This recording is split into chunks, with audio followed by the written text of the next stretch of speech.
আজ আমরা ইলিশ সর্ষে রান্না করব কড়াইতে। এই জন্য সরিষা, নারিকেল, কাঁচামরিচ, সরিষার তেল, চিনি এই তিনটাকে আগে ফেটাবো। সরিষা, নারিকেল আর কাঁচামরিচ। আমাদের মাছটা যে তেলের উপরে উঠেছে, এখন আমরা একটু সামান্য জল দেবো, একটু জল তো থাকবে। আমরা এখন ঢেকে দেবো। এই নারিকেল ইলিশ মাছের চিনিটাই মেন। আমরা একটু মিষ্টি মিষ্টি পছন্দ করি, তো আমাদের জন্য একটু মিষ্টিটা একটু বেশি দিতে হয়। এখানে 2 থেকে আড়াই চামচ পর্যন্ত চিনি।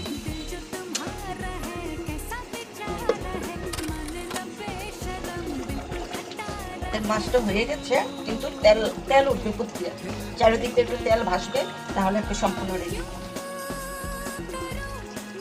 আমাদের মাছ তেল দেখা যাচ্ছে।